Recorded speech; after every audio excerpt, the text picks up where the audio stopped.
जय माता दी। आप सभी का आपके अपने चैनल वी इनक्रेडिबल ब्लॉग पर बहुत बहुत स्वागत है। माँ दुर्गा की कृपा आप सभी पर सदैव बनी रहे। माँ दुर्गा आप सभी की मनोकामनाएं पूर्ण करें। मित्रों, आज नवरात्रि का दूसरा दिन है। दूसरे दिन श्री दुर्गा सप्तशती का दूसरा और तीसरा अध्याय पढ़ा व सुना जाता है। चलिए प्रारंभ करते हैं श्री दुर्गा सप्तशती का दूसरा व तीसरा अध्याय। सर्वप्रथम श्री दुर्गा सप्तशती का दूसरा अध्याय करते हैं। इस पाठ में देवी जी का प्रादुर्भाव व महिषासुर की सेना का वध का वर्णन किया गया है। महर्षि मेधा बोले, प्राचीन काल में देवताओं और असुरों में पूरे 100 वर्ष तक घोर युद्ध हुआ था और देवराज इंद्र देवताओं के नायक थे। इस युद्ध में देवताओं की सेना परास्त हो गई थी और इस प्रकार संपूर्ण देवताओं को जीत महिषासुर इंद्र बन बैठा था। युद्ध के पश्चात हारे हुए देवता प्रजापति श्री ब्रह्मा को साथ लेकर उस स्थान पर पहुँचे जहाँ पर कि भगवान शंकर विराजमान थे। देवताओं ने अपनी हार का सारा वृतांत भगवान श्री विष्णु और शंकर जी को बताया। वह कहने लगे, हे प्रभु, महिषासुर सूर्य, चंद्रमा, इंद्र, अग्नि, वायु एवं वरुण तथा अन्य देवताओं के सब अधिकार छीनकर सबका अधिष्ठाता स्वयं बन बैठा है। उसने समस्त देवताओं को स्वर्ग से निकाल दिया है। वह मनुष्यों की तरह पृथ्वी पर विचर कर रहे हैं। दैत्यों की सारी करतूत हमने आपको सुना दी है और हम आपकी शरण में आए हैं। आप उनके वध का कोई उपाय सोचें। देवताओं की दीन वाणी सुनकर भगवान विष्णु और भगवान शिव अत्यधिक क्रोध से भर गए। उनकी भौहें तन गईं और उनकी आंखें रक्त समान लाल हो गईं। उसी समय ब्रह्मा, विष्णु और शिव के मुंह से पूर्ण क्रोध के कारण एक महान तेज प्रकट हुआ। इसी प्रकार अन्य सभी देवताओं के शरीर से भी भारी तेज निकला। वह सब तेज एकाकार हो गया। महान तेज का एक पुंज ज्वालायमान पर्वत सा जान पड़ा। देवताओं ने देखा उनकी ज्वालाएं संपूर्ण दिशाओं में व्याप्त हो रही हैं। वह तेज पुंज सभी देवताओं के शरीर से प्रकट होने के कारण उसकी तुलना किसी से नहीं की जा सकती थी। एकत्र होने पर वह पुंज एक नारी के रूप में परिणित हो गया और उसके प्रकाश से तीनों लोक भर गए। भगवान शंकर के तेज से उस देवी का मुख प्रकट हुआ। यमराज के तेज से देवी के बाल प्रकट हुए तथा विष्णु भगवान के तेज से देवी की भुजाएं प्रकट हुईं। चंद्रमा के तेज से देवी के दोनों स्तन, इंद्र के तेज से उसका कटि प्रदेश, वरुण के तेज से देवी की जंघा और उरु स्थल, पृथ्वी के तेज से नितंबों का निर्माण हुआ। ब्रह्मा जी के तेज से देवी के दोनों चरण, सूर्य के तेज से चरणों की उंगलियां, वसुओं के तेज से हाथों की उंगलियों का, कुबेर के तेज से नासिका का निर्माण हुआ। प्रजापति के तेज से दांतों का, अग्नि के तेज से तीनों नेत्रों का निर्माण हुआ। संध्याओं के तेज से दोनों भौहों का, वायु के तेज से दोनों कानों का निर्माण हुआ। इसी प्रकार दूसरे देवताओं के तेज से कल्याणकारी देवी का प्रादुर्भाव हुआ। समस्त देवताओं के तेज पुंज से प्रकट हुई देवी को देखकर महिषासुर से पीड़ित सभी देवताओं की प्रसन्नता का ठिकाना न रहा। भगवान शिव ने अपने त्रिशूलों में से एक त्रिशूल देवी को दे दिया। भगवान विष्णु ने अपने चक्र में से एक चक्र देवी को प्रदान किया। वरुण ने शंख, अग्नि से शक्ति, पवन ने धनुष और बाणों से भरा तरकश देवी को प्रदान किया। इसी प्रकार इंद्र ने अपने वज्र में से एक वज्र और ऐरावत हाथी से उतारकर 1 घंटा देवी को प्रदान किया। यमराज ने कालदंड से दंड, वरुण ने पास, प्रजापति ने स्फटिक की माला तथा ब्रह्मा जी ने कमंडल से कमंडल प्रदान किया।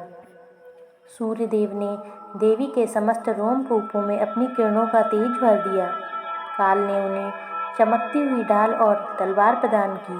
क्षीर सागर ने उन्हें उज्ज्वल हार तथा कभी जीर्ण न होने वाले 2 दिव्य वस्त्र भेंट किए।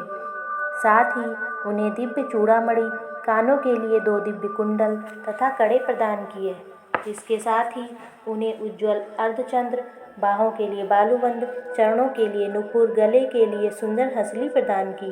उंगलियों के लिए रत्न जड़ित अंगूठियां भी प्रदान की। विश्वकर्मा ने उन्हें फरसा तथा कई प्रकार के अस्त्र और अवैध कवच प्रदान किए। इसके अतिरिक्त कभी न मुरझाने वाले कमल के फूलों की मालाएं भी भेंट की। समुद्र ने उन्हें सुंदर कमल के पुष्प भेंट किए। हिमालय ने सवारी के लिए उन्हें सिंह तथा तरह तरह के रत्न भेंट किए। यमराज कुबेर ने उन्हें मधु से भरा पात्र तथा शेषनाग ने बहुमूल्य मणियों से विभूषित नागहार भेंट किया। इसी प्रकार अन्य देवताओं ने भी अनेक प्रकार के आभूषण और आयुध भेंट किए। इस प्रकार सम्मानित होने पर देवी ने उच्च स्वर से गर्जना की।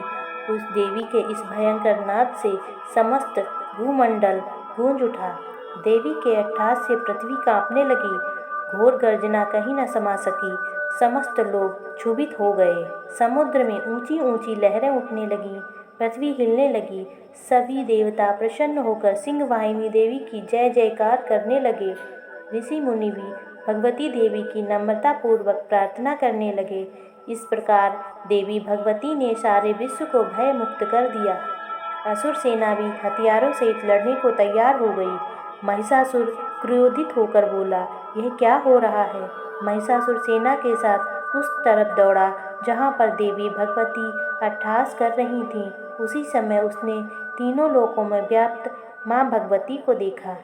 महिषासुर देखता है कि विश्वव्यापिनी देवी भगवती अपने चरणों के बोझ से पृथ्वी को रसाल तल में दबा रही हैं और अपने मुकुट से आकाश को छू रही हैं। उनके धनुष की टंकार से सारा पाताल लोक कंपायमान हो रहा है। महिषासुर ने देखा कि देवी भगवती ने अपनी सहस्त्रों भुजाएं सब दिशाओं में फैला रखी हैं। देवी का राक्षसों के साथ युद्ध प्रारंभ हो गया। अनेकों प्रकार के अस्त्रों शस्त्रों से सबकी सब दिशाएं उद्भासित होने लगीं। महिषासुर की सेना का सेनापति शिशुर आगे बढ़कर देवी के साथ युद्ध करने लगा। दूसरे राक्षसों की चतुरंगिणी सेना लेकर चामर भी लड़ने लगा। उदग्र नामक महादैत्य भी 60,000 महारथियों को लेकर युद्ध में कूद पड़ा। महाहनु नामक दैत्य 1 करोड़ रथियों को लेकर तथा अशिलोमा नामक 5 करोड़ सैनिकों को लेकर युद्ध करने लगा।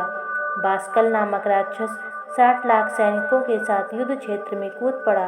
व्रत नामक राक्षस भी 1 करोड़ रथी लेकर युद्ध के मैदान में कूद पड़ा। बिडालच नामक राक्षस भी 1.5 करोड़ सेना लेकर भगवती से युद्ध करने लगा। अन्य राक्षस भी अपने सेना रथ घोड़े हाथी लेकर देवी भगवती से युद्ध करने लगे। राक्षसी सेना तोमर भिंदीपाल शक्ति मूषल परशु पट्टिस खड्ग आदि शस्त्रों से लैस भगवती के साथ युद्ध करने लगे। कुछ राक्षसों ने देवी पर शक्तियाँ और पाश फेंके। देवी भगवती ने राक्षसों द्वारा अपने ऊपर फेंके गए अस्त्र शस्त्रों को इस प्रकार काट डाला मानो कोई गाजर मूली काट रहा हो। चंडी देवी के तेज को देखकर देवता और ऋषि उनकी स्तुति करने लगे। इससे देवी उत्साहित होकर अपने शस्त्रों द्वारा राक्षसी सेना को निशाना बनाने लगी। उनका वाहन शेर भी क्रोधित होकर अपने गर्दन को हिलाने लगा तथा दहाड़ने लगा। वह राक्षसों की सेना में इस प्रकार घूमने लगा मानो वन में आग लग गई हो। देवी क्रोध से भरकर नथुने फुलाकर श्वास छोड़ने लगी। उनकी प्रत्येक श्वास से सैकड़ों हजारों गढ़ पैदा हो गए। उन गढ़ों में खग बिंदीपाल परशु पट्टिस आदि से युद्ध करना शुरू कर दिया। वे देवी के गढ़ राक्षसों का नाश करने लगे। कुछ गढ़ नगाड़े शंख आदि बजाने लगे, कुछ गढ़ मृदंग बजाने लगे। तभी देवी भगवती ने त्रिशूल गदा तथा शक्तियों से आक्रमण कर दिया। रणचंडिका देवी ने तलवारों से सैकड़ों असुरों को मौत के घाट उतार दिया। कुछ राक्षस देवी के घंटे की आवाज़ से मोहित हो गए। बहुत से राक्षसों को देवी ने अपने पास में बांधकर पृथ्वी पर घसीट घसीट कर मार डाला। देवी भगवती ने बहुत से राक्षसों को अपने गदा तथा मूषल की मार से घायल कर दिया। कितने ही राक्षसों के हृदय शूल से फट गए। कितने ही राक्षसों को बाणों की वर्षा कर देवी ने मौत के घाट उतार दिया। कितने ही राक्षसों की भुजाएं कट गईं। अनेक राक्षसों की गर्दनें शरीर से अलग हो गईं।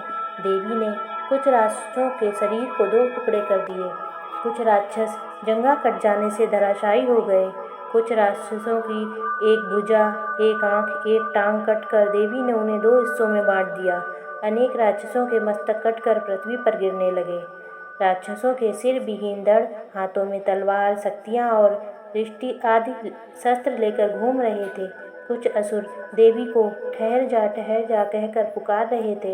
युद्ध का मैदान रथी, हाथी, घोड़े एवं राक्षसों की लाशों से पटा पड़ा था। वहाँ पर आना जाना बहुत ही कठिन था। युद्ध के मैदान में इतना रक्त बह रहा था कि मानो रक्त की नदी बह रही हो। देवी चंडी ने असुर सेना का इस प्रकार संहार कर दिया मानो तिनके और लकड़ी के ढेर में आग लगा दी हो। चंडी के गणों ने उन राक्षसों के साथ ऐसा युद्ध किया कि देवता प्रसन्न होकर आकाश से फूलों की वर्षा करने लगे और देवी का वाहन भी भयंकर आवाज करता हुआ अपने गर्दन को हिलाता हुआ घूम रहा था। इस प्रकार माँ दुर्गा सप्तशती का दूसरा अध्याय समाप्त। जय माता दी। तीसरा अध्याय, महिषासुर का वध। बोलो दुर्गे माता की जय। महिषासुर के प्रधान सेनापति चिछुर ने जब देखा कि हमारी सेना का संहार हो रहा है तो वह क्रोध से भर गया और स्वयं भी माँ अंबिका के साथ युद्ध करने के लिए चल पड़ा। उसने युद्ध के मैदान में जाकर देवी पर बाणों की ऐसी वर्षा की कि जैसे बादल मेरू पहाड़ के शिखर पर पानी की धारा बरसा रही हो। इस पर देवी ने अपने बाणों से चिछुर के बाणों को काटकर उसके सारथी व घोड़ों को मार डाला। इसके बाद देवी ने चिछुर के धनुष व ध्वजा को भी काट दिया। चिछुर के धनुष के कट जाने पर देवी ने उसको अंगों को भी अपने बाणों से बीन दिया। धनुष, रथ, घोड़ा और सारथी के नष्ट हो जाने पर चिछुर अपने हाथ में ढाल एवं तलवार लेकर माँ भगवती देवी का वध करने के लिए आगे बढ़ा। उसने तलवार से सिंह के मस्तक पर प्रहार करके बड़े वेग से उसने देवी की बाईं भुजा पर प्रहार किया। वह तलवार जब देवी की भुजा पर पड़ी तो वह टूट गई। इस पर क्रोध से लाल नेत्र करके चिछुर ने अपने त्रिशूल से देवी पर वार किया। त्रिशूल आकाश मार्ग से गिरता हुआ सूर्य के समान प्रकाशमान दिखाई पड़ा। त्रिशूल को अपनी ओर आते देख देवी ने अपने त्रिशूल से चिछुर के त्रिशूल के 100 टुकड़े कर दिए। इसके साथ ही देवी के त्रिशूल ने चिछुर के प्राण भी हर लिए। इस प्रकार देवी ने चिछुर दैत्य का अंत कर दिया। चिछुर के मरने पर देवताओं का शत्रु चामर दैत्य हाथी पर बैठकर माँ भगवती से युद्ध करने आया। उसने आते ही देवी पर शक्ति का प्रहार किया। इस पर देवी ने अपनी हुंकार से शक्ति को निष्प्रभावी बना दिया। शक्ति को निष्प्रभावी देखकर चामर ने अत्यंत क्रोधित होकर अपना त्रिशूल देवी भगवती पर फेंका।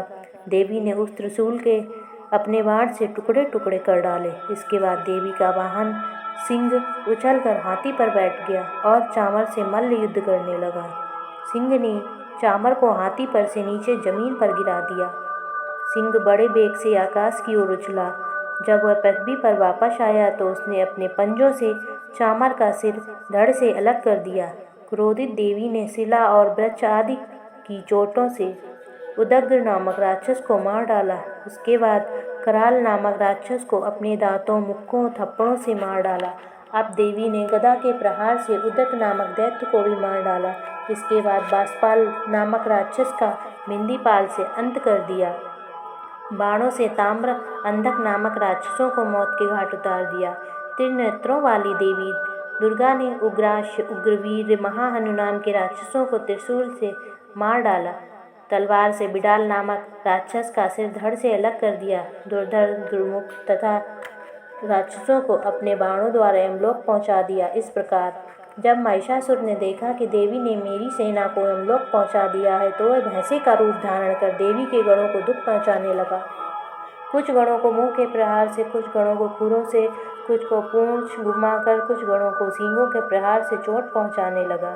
किसी को तेज दौड़ाकर, किसी को गर्जना करके, किसी को भ्रमण तथा श्वास की वायु से पृथ्वी पर पटकने लगा। इसके बाद वह देवी के वाहन सिंह को मारने दौड़ा तो देवी को उस पर क्रोध आ गया। इस पर भैंस बन महिषासुर क्रोधित होकर अपने खुरों से धरती को खोदने लगा तथा ऊंचे पहाड़ों से सींगों से पत्थर फेरने लगा और गरजने लगा। महिषासुर के वेग से दौड़ने के कारण पृथ्वी हिलने लगी। पूंछ की फटकार से समुद्र का जल उछल उछल कर चारों ओर फैलने लगा। सींगों के आकाश से मेघ खंड खंड हो गए और उसकी सांस से वायु से उड़ते हुए सैकड़ों पर्वत आकाश से पृथ्वी पर गिरने लगे। इस प्रकार देवी ने पास खींचकर दैत्य को बांध लिया। दैत्य ने बंध जाने पर भैंसे का रूप त्याग दिया। अब महिषासुर ने सिंह का रूप धारण कर लिया और जैसे ही देवी उसका सिर काटने को हुई तो दैत्य ने आदमी का रूप बना लिया जो हाथ में तलवार लिए था। देवी ने फौरन अपने बाणों से उस मायावी राक्षस को उसी तलवार ढाल सहित बींध डाला। अब वह हाथी बन गया। अपनी सूंड से वह देवी के वाहन सिंह को खींचने लगा। इस पर देवी ने अपनी तलवार से उसकी सूंड काट डाली। अब महिषासुर ने एक बार फिर भैंसे का रूप धारण कर लिया। पहले की तरह वह चर अचर जीवों सहित समस्त त्रिलोकी को व्याकुल करने लगा। अब क्रोध में भरकर देवी बारंबार उत्तम मधु का सेवन करने लगी और लाल लाल नेत्र करके अट्टहास करने लगी। उधर बल वीर तथा मद से क्रुद्ध हुआ दैत्य भी गरजने लगा। उसने देवी पर अपने सींगों से पर्वत फेंकने शुरू कर दिए। देवी दुर्गा ने अपने बाणों से उन पहाड़ों के टुकड़े टुकड़े कर दिए। मधुपान के कारण देवी गर्जना करने लगी, मैं तुझे यही मारूंगी। तब देवी गर्जना करते हुए बोलने लगी, मैं तुझे यही मारूंगी। तब देवता यहाँ गर्जना करेंगे। इतना कहकर देवी दुर्गा उछलकर उस दैत्य पर जा चढ़ी। उसको अपने पैर से दबाकर सूल से उसके गले पर आघात किया। देवी के पैर से दबने पर दैत्य अपने रूप से अपने मुख से बाहर होने लगा। अभी यह आया ही बाहर निकला था कि देवी ने अपने प्रभाव से उसे रोक लिया।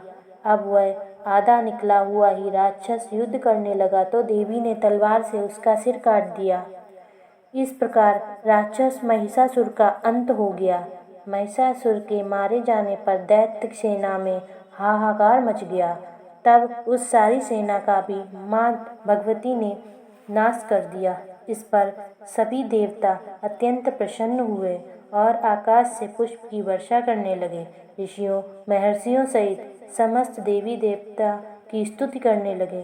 गंधर्वराज गान करने लगे, अप्सराएं नृत्य करने लगी। इस प्रकार माँ सप्तशती दुर्गा का दूसरा और तीसरा अध्याय समाप्त हुआ। जय माता की। अगर आपको ये वीडियो पसंद आए तो वीडियो को लाइक करके हमारे चैनल को सब्सक्राइब अवश्य करें।